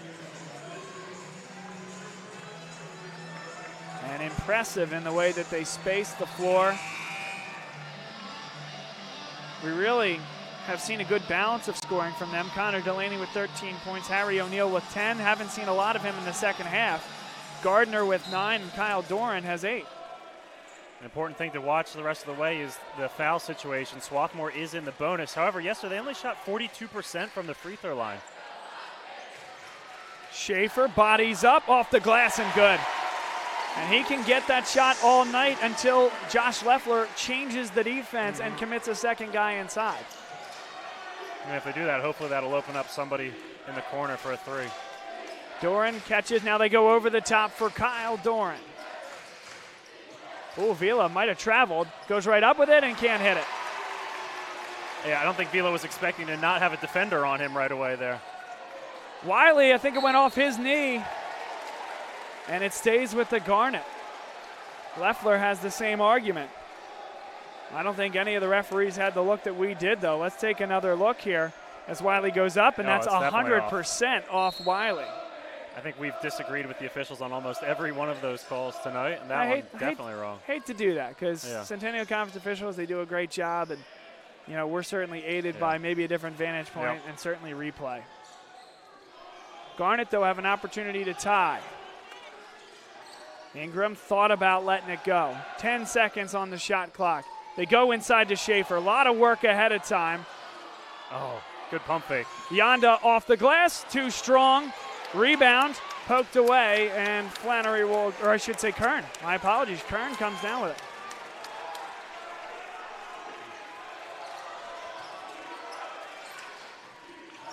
Throws it away through the arms of Connor Delaney. Oh. And we'll have a conference because the officials are saying two different things here. All right, they changed the call. It is going Swarthmore's way. Yeah, and I think Josh Leffler, I don't think he was expecting the official call the initial call to be their ball, but then once he got it, he was trying to maybe half-heartedly argue. But I think he and everybody else knows that first official was just screened away. So, again, a 3-point game. Wiley, top of the key. Tapped back. Whose ball is it? It's Wiley's. That's a huge offensive board. All started by Nate Schaefer tapping it back.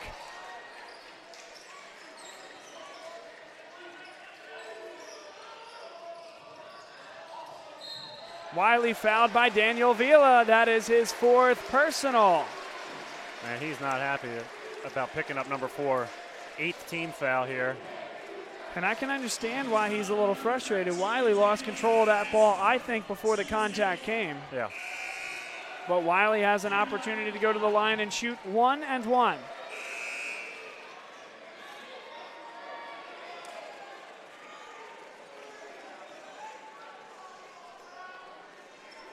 Wiley, the 76% foul shooter to the line, shooting the front end of a 1-and-1. He's 1 for 2 on the evening tonight from the stripe.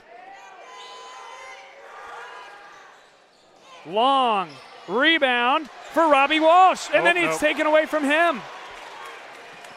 He had 2 hands on it and could not corral it. We're under 4 minutes to go, and games can be won and lost on the front end at times. O'Neal, not often seen here in the second half. Tough shot, no. Robbie Walsh did enough, and O'Neal probably didn't need to fade away. Coach Leffler shaking his head at that shot selection there.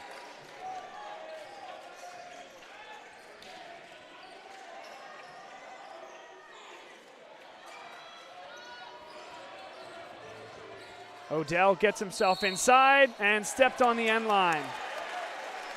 So the Garnet, quite frankly, not getting the shot selection, not getting shots at all at times. Another giveaway. And they trail by 3 with 3:22 to play. Which of these teams can convert offensively? That might be your winner here down the stretch. It's been a struggle in the last couple minutes for both teams. Doran trying to change that in a big way. Smooth shot. 6-point lead now for Johns Hopkins, their largest of the game.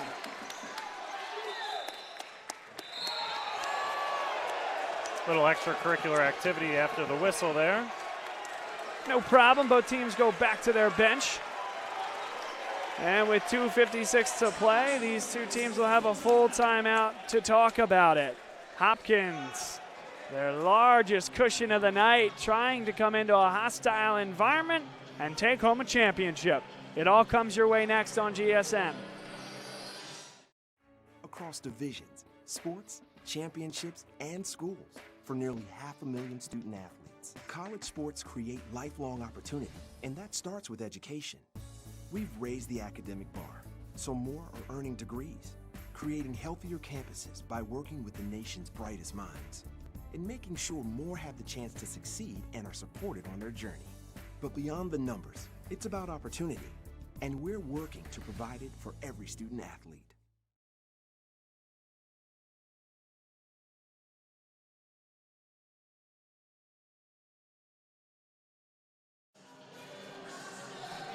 Daniel Vila has checked back into the game for Johns Hopkins. An inside presence, a good rebounder, and a good defender. He comes back into the game, Brandon, with 4 personal fouls, and the Garnet trailing by 6 points. It's always interesting to see what kind of defense a player plays when they do have that, when they have 4 fouls. If they're going to back off a little bit, give some cushion. We'll see if Swarthmore goes right at him. Still plenty of time for the Garnet here with just under 3 minutes to go get buckets inside, put the ball inside, and then try to get some stops against this Johns Hopkins team. They have cooled down significantly from the offensive perspective, have the Garnet. Got 4 very good three-point shooters on the court. Wiley loses it, recovers it. That was close. And a foul is called. So it'll be Connor Harkins going to the line. He will shoot 1-and-1. The Garnet have missed their only 1-and-1 opportunity on the night. But now Connor Harkins certainly doesn't qualify in terms of number of attempts for being the highest percentage free throw shooter in the Centennial Conference, but on a purely proportional basis, a 92% free throw shooter, 11 of 12 on the year. He is statistically the best one. Yeah, it doesn't take a whole lot of shots from within the three-point line, so you don't see him at the free throw line very often. Knocks down that first one. This equally huge for Connor Harkins. Hits them both, and it's a 4-point game. Jim Lammers, I think the Garnet already going offense-defense. Yep. Garnet will pick up full court, and Lammers into the back court. Connor Delaney has had a phenomenal game here for Johns Hopkins, running the show and contributing offensively. Jesse Flannery comes off the ball screen. Doran looking to get it to Harry O'Neal. Well defended by Robbie Walsh. Down to 6 seconds on the shot clock. Who's the guy here for Johns Hopkins? Down to 2. Delaney doesn't get it off. I don't think he knew how much time was on the clock there. Garnett get the stop, and in comes Connor Harkins again. Robbie Walsh will come off. On comes Nate Schaefer. Harkins on for Jim Lammers. Bob Long, Brandon Hodnett, and we are getting right down to it, partner. Again, interesting, 2 minutes, 10 seconds left. Vila checks back in for Hopkins. O'Neal comes out.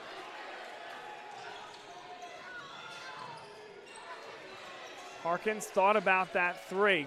Well defended by Flannery. They go inside to Nate Schaefer, and he's fouled There's by number Vila. 5. He He's is done. out. You know, I'm not really sure where the complaint comes there, to be quite honest with you. He swings the ball around. Vila is all over his wrists, and he reaches down as he swings it. I'm just not sure. Yeah, it's probably mostly frustration out of him, and that's the 10th team foul, so Swarthmore getting 2 free throws out of this.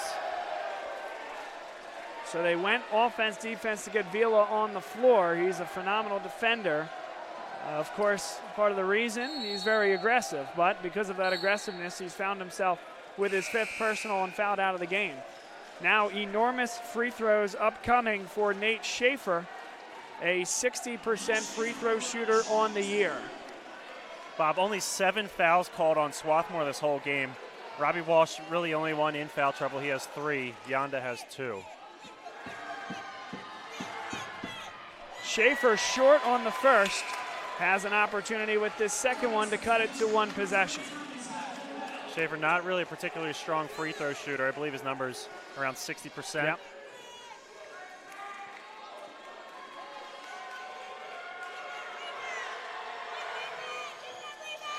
And Kyle Doran gets the second. The Garnet now have missed 3 of 5 free throws in the final minutes. Now the Garnet need a stop. O'Neal blocked by Nate Schaefer. Kept in bounds by number 33, Zach Odell. The rim protector, the gatekeeper, denying access there. Had 32 blocks during the regular season. Wiley all the way, over the front rim and in. 2-point game. Down to 75 seconds left in the championship game of the Centennial Conference. Expect anything different here. Delaney. Here's O'Neal over the top. Thrown away. He's out. Garnet basketball, exactly 60 seconds to play. A Bob clock management strategy here. Get a good look. Doesn't really matter. Okay. Doesn't really matter at this point. I understand what you're thinking. Maybe 2 for 1 here. At this point, get the best look you can. Period, stop. I think the best look you're going to get is giving the ball to Cam Wiley, letting him do his thing. Maybe set a high screen for him. Final minute of regulation here in the apex of the season, the Centennial Conference Championship game. Wiley guarded. Now Ingram looking to get it into Nate Schaefer. Patience here from the Garnet. Only 12 on the shot clock. 10 now. Here's Wiley with the ball. They ISO for the reigning player of the year. Pulling up. No good. Rebound Rolby. And he's fouled. Connor Harkins fouls Rolby. They got a long way to go here, Brandon. That's only number 4. Just the 4th team foul. Boy, and you love everything Wiley's done. And Delaney's locked down there, but you want some penetration. Great if it goes in, but yeah, that's a really tough attempt. Tough shot.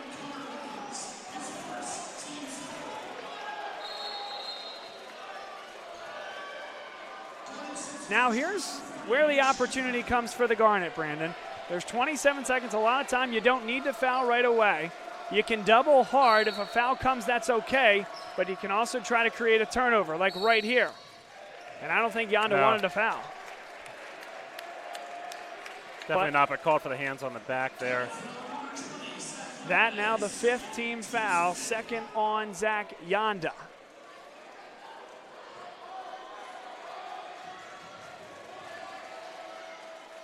Now they run that same play. Here's Delaney with it, and he's fouled by Jim Lammers. So it looks like Swarthmore's being told, go for the immediate steal, then foul. Which I think is the right idea. Of course, Johns Hopkins will shoot the front end of a 1-and-1 with this next foul as well. So it still opens up the game for the Garnet. And a long way to go with just under 25 seconds left. Now Gardner, here's a spot where you can double without fouling, and now you probably got a foul.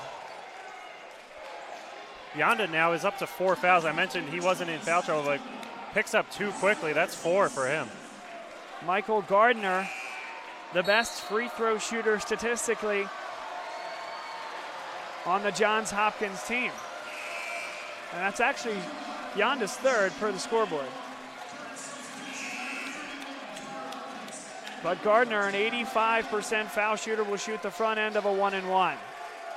Okay, I'm seeing 4 in the stats, so we'll go with what's on the board, that's only Yonda's 3rd. But we'll note it. Yeah.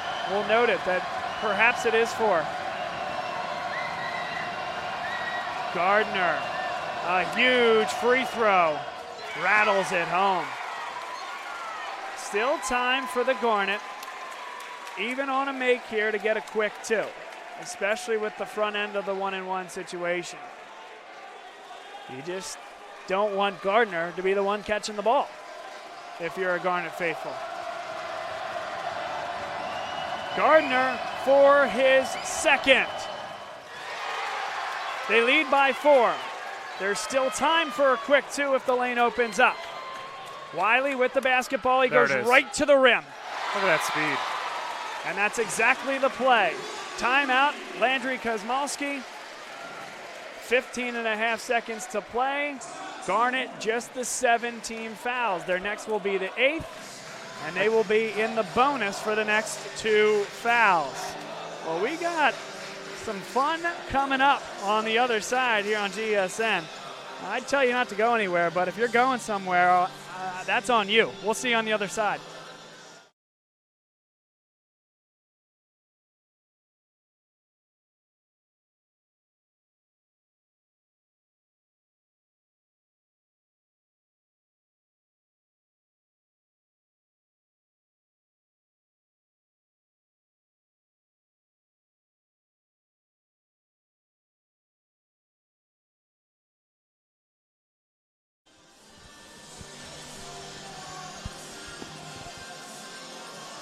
The dying moments of regulation here in the Centennial Conference Championship game. Bob Long, Brandon Hodnett bringing you the action tonight as Johns Hopkins has come back in a resounding way in the second half.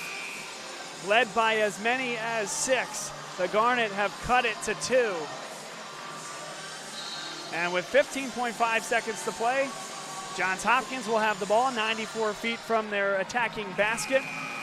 And the Garnet out on the floor looking to get a steal or a foul. Now, who's the worst free throw shooter out there right now for Hopkins? Well, Delaney's 68%, Doran's 70%. Of course, Gardner, we mentioned, 85%. You don't want to foul him, but they have to with 13.7. That's one where I'd almost double Gardner. I'm sure that was the intent, not to allow him to get the basketball. Right. But he found a way to it, and rather easily. He will shoot 2 at the line. That is the 4th personal foul on Zach Yonda.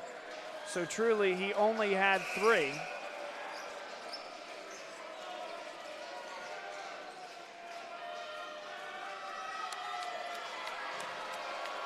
Now you have 5 guys on the floor, Brandon, that can shoot the 3. And the Garnet switching positions there on the lane. Perhaps to put a little bit more time and maybe some doubt into the head of Michael Gardner. But he's an 85% free throw shooter for a reason. Swarthmore really needs him to miss one of these, or the second one here.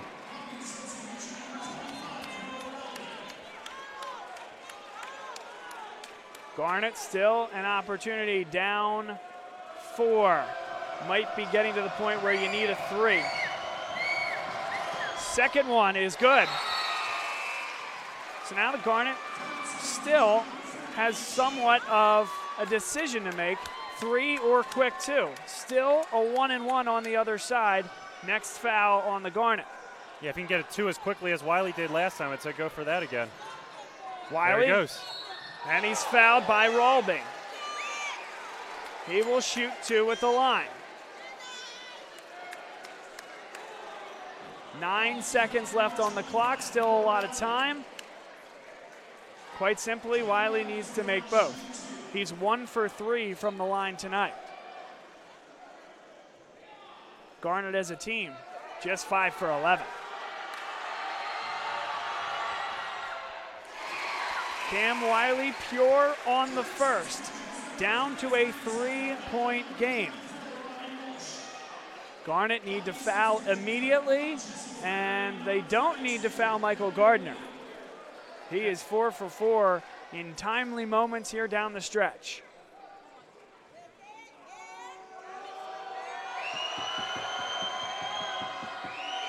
Wiley's second will go.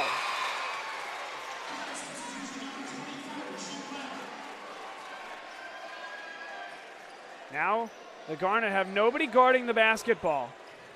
Need to put a second guy on Gardner, not let him come to it, but they let Gardner come to the basketball again. You know it's going into him. Don't let him catch the ball. Yeah. And you have Robbie Walsh, of course, guarding against the over-the-top pass, but you're letting an 85% foul shooter catch the ball almost without issue. It's too easy of a pass, yeah.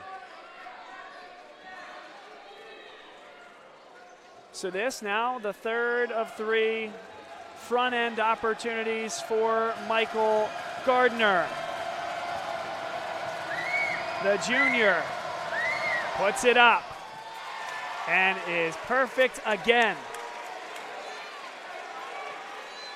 Here's the second. So he's hit 3 front ends, Brandon. Hits them both. Now you need really just anything you can get. It's probably got to be a 3. Here comes Wiley down the floor. Pulls up from deep. No good. Yonda off the glass, no. And Johns Hopkins that'll do it. comes on the road and wins the Centennial Conference Championship, their 13th win in a row.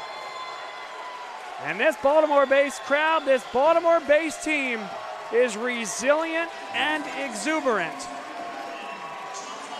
Hopkins is on fire right now. Like I said, winning 13 in a row. I would not want to face them in the NCAA tournament coming in with this win streak. Final 61-57. And I don't know about you, but take everything else out of the equation. Your player of the game got to be Michael Gardner, stepping up 3 times, having the front end of a 1-and-1 on the line, and he goes a perfect 6 for 6. Finishes, 6 for 6 from the free throw line. Hit the clutch free throws. They hit them when they needed it, too. He was only 4 for 13 on the night, had collected 9 points to his name prior to the end, but head coach Josh Leffler, he said, this is my guy. This is our leader. This is the guy that we want shooting the foul shots. And they got the ball to him every single time down the stretch, and he hit every free throw. Final from Tarbell Pavilion once again, 61-57. And up next, the trophy presentation. Johns Hopkins has secured a spot in the NCAA tournament. they are in a position to host a regional next week. There's Steve Ulrich. You saw him at halftime. He will handle the program from here. And we'll keep you right here on GSN through the trophy presentation. And Brandon, to wrap things up here on the Garnet side, for all the expectations, at least mine here, and I know that of Steve Ulrich, is that this season is not over, that this team who has been into the top 10 rankings this year and coming into this tournament as the number 11 overall team in the country, they have NCAA tournament basketball ahead of them. This certainly hurts, but gives them strength going into the tournament and gives them really a phenomenal experience against another NCAA tournament style team. Absolutely. 5 losses this season, 2 of them against this Johns Hopkins team. Good effort from the Garnet today, but they just couldn't finish it down the stretch. Swarthmore shot 52.3% from the floor, and usually that's good enough to get the job done in a game like this. But Hopkins hitting the free throws when they needed to.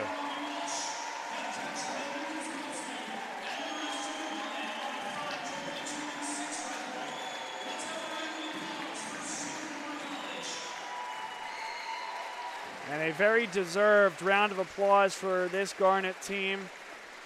Of course, the faces are down and not the way they wanted this run to end, but a well-deserved hand for this runner-up.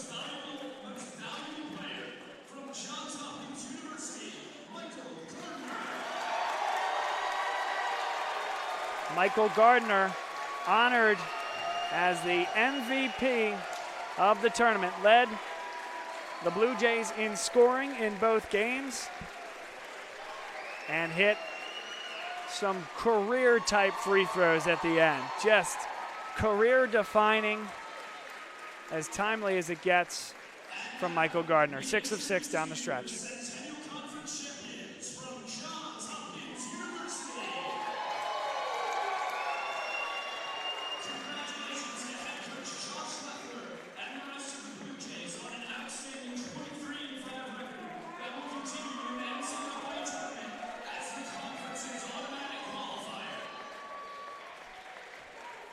There's a picture with the championship trophy. Kyle Doran, Jesse Flannery representing the team with Steve Ulrich. And Johns Hopkins, the Blue Jays, are your 2017-2018 Centennial Conference champions. Brandon, a parting shot here. They mentioned head coach Josh Leffler. His first year with this program, his 3rd season coaching at any level as a head coach. What an accomplishment by him, the former Swarthmore alum. But yeah, did a great job with this team, winning 13 in a row to win the Centennial Conference Championship. How about the state of this conference? Landry Kosmalski, a young coach in his 6th year with the program, taking them from bottom to top. Josh Leffler taking over for Bill Nelson, a legend, and in his first year winning this championship. Kevin Small doing a good job at Ursinus, and certainly then there's the old guard, Glenn Robinson, who continues year after year to produce with Franklin and Marshall. Yeah, a lot of new blood in the conference, and it's good to see that that winning tradition will continue in the Centennial Conference for a long time. This league is in a phenomenal spot. This tournament was a great example of that. And Johns Hopkins brings home the championship and will cut down the nets. We'll keep it live here and let you watch Hopkins cutting down the nets, but I think Bob and I will step away. It's been a pleasure, my friend. I appreciated doing this with you. And like I say all the time, it's really a pleasure to call these Swarthmore Garnet games. I appreciate the opportunity you give me because it's just something I love to do. And I certainly appreciate everybody out there from Swarthmore Nation, from the Centennial Conference, and just folks nationally that love basketball here at the D3 level. Thanks for letting us, me, Brandon, into your homes here this evening and all season long. And Brandon, thank you for everything. Thanks, Bob. Have a good night, everyone. We'll sign off here from Tarbell Pavilion. For Brandon Howdett, I'm Bob Long, and a wonderful staff here on GSN. Thanks, everybody, for being here, and we'll see you next time.